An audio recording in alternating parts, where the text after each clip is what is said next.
بسم اللہ الرحمن الرحیم۔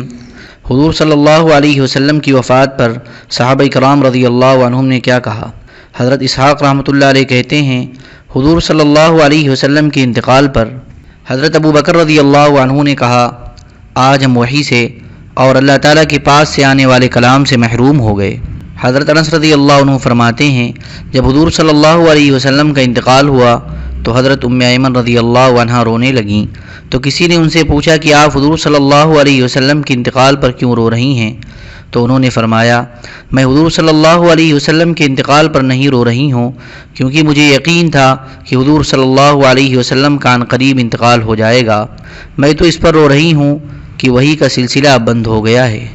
حضرت انس رضی اللہ عنہ فرماتے ہیں، نبی کریم صلی اللہ علیہ وسلم کی وفات کے بعد حضرت ابو بکر رضی اللہ عنہ نے حضرت عمر رضی اللہ عنہ کو فرمایا، آؤ حضرت ام ایمن رضی اللہ عنہ کی زیارت کرنے چلتے ہیں۔ میں بھی ان دونوں حضرات کے ساتھ گیا۔ جب ہم حضرت ام ایمن کے پاس پہنچے تو وہ رونے لگیں۔ ان حضرات نے ان سے فرمایا، آپ کیوں روتی ہیں؟ اللہ کے ہاں جا کر اللہ کے رسول صلی اللہ علیہ وسلم کو جو کچھ ملا ہے وہ ان کے لیے یہاں سے ہزاروں گنا بہتر ہے۔ حضرت ام ایمن نے کہا، اللہ کی قسم میں اس وجہ سے نہیں رو رہی ہوں کہ مجھے یہ معلوم نہیں کہ اللہ کے ہاں جا کر اللہ کے رسول صلی اللہ علیہ وسلم کو جو کچھ ملا ہے وہ ان کے لیے یہاں سے ہزار گنا بہتر ہے، بلکہ میں تو اس وجہ سے رو رہی ہوں کہ اب آسمان سے وحی آنے کا سلسلہ رک گیا ہے۔ یہ بات ایسی مؤثر تھی کہ اسے سن کر وہ دونوں حضرات بھی رونے لگ گئے۔ حضرت طارق رضی اللہ عنہ فرماتے ہیں، جب حضور صلی اللہ علیہ وسلم کا انتقال ہوا تو حضرت ام ایمن رضی اللہ عنہ رونے لگیں۔ کسی نے ان سے کہا، اے ام ایمن آپ کیوں روتی ہیں؟ انہوں نے فرمایا، میں اس بات پر رو رہی ہوں کہ اب آسمان کی خبریں ہمارے پاس آنی بند ہو گئی ہیں۔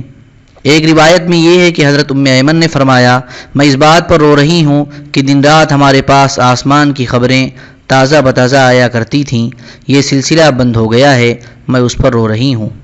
حضرت ام ایمن کی اس بات پر لوگوں کو بہت تعجب ہوا۔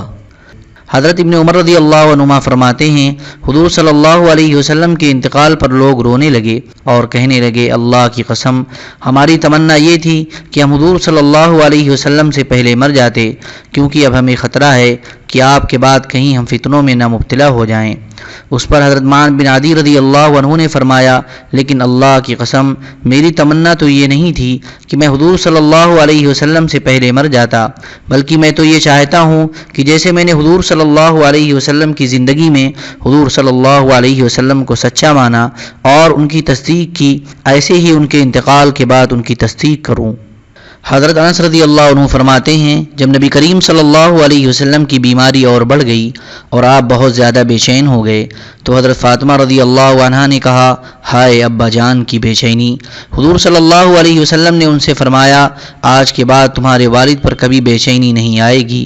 پھر جب حضور صلی اللہ علیہ وسلم کا انتقال ہو گیا تو حضرت فاطمہ رضی اللہ عنہا نے فرمایا، ہائے میرے ابا جان نے رب کی دعوت قبول کر لی، ہائے میرے ابا جان کا ٹھکانہ جنت الفردوس بن گیا، ہائے میرے ابا جان ان کی موت پر ہم حضرت جبرائیل علیہ السلام سے تعزیت کرتے ہیں۔ پھر جب حضور صلی اللہ علیہ وسلم دفن ہو گئے تو حضرت فاطمہ نے فرمایا، اے انس تمہارے دل حضور صلی اللہ علیہ وسلم پر مٹی ڈالنے کے لیے کیسے آمادہ ہو گئے؟ حضرت فاطمہ رضی اللہ عنہا نے فرمایا، اے انس تمہارے دل کیسے آمادہ ہو گئے کہ تم حضور صلی اللہ علیہ وسلم کو مٹی میں دفنا کر واپس آ گئے؟ حضرت حماد کہتے ہیں، جب حضرت ثابت رضی اللہ عنہ یہ حدیث بیان کرتے تو اتنا روتے کہ پسلیاں ہلنے لگتی۔ حضرت عروہ رضی اللہ عنہ فرماتے ہیں، حضور صلی اللہ علیہ وسلم کی پھوپھی حضرت صفیہ بنت عبد المطلب رضی اللہ عنہا نے حضور صلی اللہ علیہ وسلم کی وفات پر چند اشعار کہے، جن کا ترجمہ یہ ہے، نمبر 1، میرا دل غمگین ہے اور میں نے رات اس آدمی کی طرح گزاری جس کا سب کچھ چھین لیا گیا ہو، اور میں نے انتظار میں اس آدمی کی طرح ساری رات جاگ کر گزاری جو لٹ گیا ہو اور اس کے پاس کچھ نہ بچا ہو۔ نمبر 2، اور یہ سب کچھ ان غموں اور پریشانیوں کی وجہ سے ہے جنہوں نے میری نیند اڑا رکھی ہے، کاش کہ مجھے موت کا جام اس وقت پلا دیا جاتا۔ نمبر 3، جبکہ لوگوں نے کہا مقدر میں لکھی ہوئی موت حضور صلی اللہ علیہ وسلم پر آ گئی ہے۔ نمبر 4، جب ہم حضرت محمد صلی اللہ علیہ وسلم کے گھر والوں کے پاس گئے تو ہماری گردن کے بال غم کی وجہ سے سفید ہو گئے۔ نمبر 5، جب ہم نے آپ کے گھروں کو دیکھا کہ اب وہ وحشتناک ہو گئے ہیں اور میرے حبیب صلی اللہ علیہ وسلم کے بعد اب ان میں کوئی نہیں رہا۔ نمبر 6، تو اس سے مجھ پر بہت بڑا غم طاری ہو گیا جو بہت دیر تک رہے گا، اور جو میرے دل میں ایسا پیوست ہوا کہ وہ دل رعب زدہ ہو گیا ہے۔ اور یہ اشعار بھی حضرت صفیہ رضی اللہ عنہا نے کہے، جن کا ترجمہ یہ ہے: غور سے سنو یا رسول اللہ، آپ ہمارے ساتھ سہولت کا معاملہ کرنے والے تھے، آپ ہمارے ساتھ اچھا سلوک کرتے تھے اور سخت معاملہ کرنے والے نہ تھے، آپ ہمارے ساتھ بڑا اچھا سلوک کرنے والے اور نہایت مہربان اور ہمارے نبی تھے، اور ہر رونے والے کو آپ پر رونا چاہیے۔ میری زندگی کی قسم، میں نبی کریم صلی اللہ علیہ وسلم کی موت کی وجہ سے نہیں رو رہی ہوں، بلکہ آپ کے بعد آنے والے فتنوں اور اختلافات کی وجہ سے رو رہی ہوں۔ حضرت محمد صلی اللہ علیہ وسلم کے تشریف لے جانے اور ان کی محبت کی وجہ سے میرے دل پر گرم لوہے سے داغ لگے ہوئے ہیں۔ اے فاطمہ، حضرت محمد صلی اللہ علیہ وسلم کا رب اللہ تعالیٰ اس قبر پر رحمت بھیجے جو یثرب میں آپ کا ٹھکانہ بنی ہے۔ میں حضرت حسن کو دیکھ رہی ہوں کہ آپ نے اسے یتیم کر دیا اور اسے اس حال میں چھوڑ دیا ہے کہ وہ رو رو کر دور چلے جانے والے اپنے نانا کو پکار رہا ہے۔ میری ماں، خالہ، چچا اور میری جان اور میری آل و اولاد سب اللہ کے رسول صلی اللہ علیہ وسلم پر قربان ہیں۔ آپ نے صبر فرمایا اور انتہائی صداقت کے ساتھ آپ نے اللہ کا پیغام پہنچا دیا، اور آپ کا انتقال اس حال میں ہوا کہ آپ دین میں مضبوط اور آپ کی ملت واضح اور آپ کا دین بالکل صاف ستھرا ہے۔ اگر عرش کا مالک آپ کو ہم میں باقی رکھتا تو ہم بڑے خوش قسمت ہوتے، لیکن آپ کے انتقال فرمانے کا اللہ کا فیصلہ پورا ہو کر رہا۔ اللہ کی طرف سے آپ پر سلام اور تحیہ ہو اور آپ کو خوشی خوشی جنات عدن میں داخل کیا جائے۔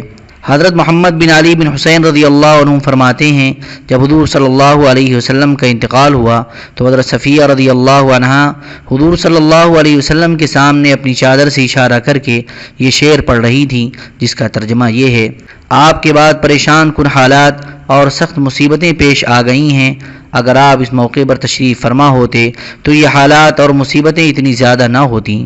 حضرت غنیم بن قیس رضی اللہ عنہ فرماتے ہیں، جب نبی کریم صلی اللہ علیہ وسلم کا انتقال ہوا تو میں نے اپنے والد کو سنا کہ وہ یہ اشعار پڑھ رہے تھے، جن کا ترجمہ یہ ہے: ہوش سے سنو، حضرت محمد صلی اللہ علیہ وسلم کے تشریف لے جانے کی وجہ سے میں ہلاک ہو گیا۔ حضور صلی اللہ علیہ وسلم کی زندگی میں میرا خاص ٹھکانہ تھا، جہاں میں ساری رات صبح تک امن و چین سے گزارتا تھا۔ صحابہ کرام کا حضور صلی اللہ علیہ وسلم کو یاد کر کے رونا۔ حضرت زید بن اسلم رحمۃ اللہ علیہ کہتے ہیں، ایک رات حضرت عمر بن خطاب رضی اللہ عنہ دیکھ بھال کرنے نکلے تو انہوں نے ایک گھر میں چراغ جلتے ہوئے دیکھا۔ وہ اس گھر کے قریب گئے تو دیکھا کہ ایک بڑھیا کاٹنے کے لیے اپنا اون تیر سے دھن رہی ہے اور حضور صلی اللہ علیہ وسلم کو یاد کر کے یہ اشعار پڑھ رہی ہے، جن کا ترجمہ یہ ہے: حضرت محمد صلی اللہ علیہ وسلم پر نیک لوگوں کا درود ہو، یا رسول اللہ آپ پر چنے ہوئے بہترین لوگ درود بھیجیں۔ آپ راتوں کو خوب عبادت کرنے والے اور صبح سحری کے وقت اللہ کے سامنے بہت زیادہ رونے والے تھے۔ موت کے آنے کے بہت سے راستے ہیں، اور کاش میں جان لیتی کہ کیا میں اور میرے حبیب صلی اللہ علیہ وسلم کسی گھر میں کبھی اکٹھے ہو سکیں گے۔ یہ محبت بھرے اشعار سن کر حضرت عمر رضی اللہ عنہ بیٹھ کر رونے لگے اور بڑی دیر تک روتے رہے۔ آخر انہوں نے اس عورت کا دروازہ کھٹکھٹایا۔ اس بڑھیا نے کہا، کون ہے؟ انہوں نے کہا، عمر بن خطاب۔ اس بڑھیا نے کہا، مجھے عمر سے کیا واسطہ؟ عمر اس وقت یہاں کس وجہ سے آئے ہیں؟ حضرت عمر رضی اللہ عنہ نے کہا، اللہ تم پر رحم فرمائے، تم دروازہ کھولو، تمہارے لیے کوئی ایسی خطرے کی بات نہیں ہے۔ چنانچہ اس بڑھیا نے دروازہ کھولا۔ حضرت عمر رضی اللہ عنہ اندر گئے اور فرمایا، ابھی تم جو اشعار پڑھ رہی تھی ذرا مجھے دوبارہ سنانا۔ چنانچہ اس نے وہ اشعار دوبارہ حضرت عمر رضی اللہ عنہ کے سامنے پڑھے۔ جب وہ آخری شعر پر پہنچی تو حضرت عمر رضی اللہ عنہ نے اس سے کہا، تم نے آخری شعر میں اپنا اور حضور صلی اللہ علیہ وسلم کا تذکرہ کیا ہے، کسی طرح تم مجھے بھی اپنے دونوں کے ساتھ شامل کر لو۔ اس نے یہ شعر پڑھا، وعمر فاغفر له یا غفار، یعنی اے غفار عمر کی بھی مغفرت فرما۔ اس پر حضرت عمر رضی اللہ عنہ خوش ہو گئے اور واپس آ گئے۔ حضرت عاصم بن محمد رحمۃ اللہ علیہ اپنے والد سے نقل کرتے ہیں، جب بھی حضرت ابن عمر رضی اللہ عنہما حضور صلی اللہ علیہ وسلم کا تذکرہ کرتے تو ایک دم بے اختیار ان کی آنکھوں سے آنسو بہہ پڑتے۔ حضرت مثنی بن سعید ذرا رحمۃ اللہ علیہ کہتے ہیں، میں نے حضرت انس بن مالک رضی اللہ عنہ کو یہ فرماتے ہوئے سنا کہ میں ہر رات اپنے حبیب صلی اللہ علیہ وسلم کو خواب میں دیکھتا ہوں، اور یہ فرما کر رونے لگ گئے۔ اللہم صلی علی سیدنا وعلی آل سیدنا وحبيبنا ومحبوبنا ومولانا محمد وبارك وسلم. سبحان ربك رب العزة عما يصفون وسلام على المرسلين والحمد لله رب العالمين.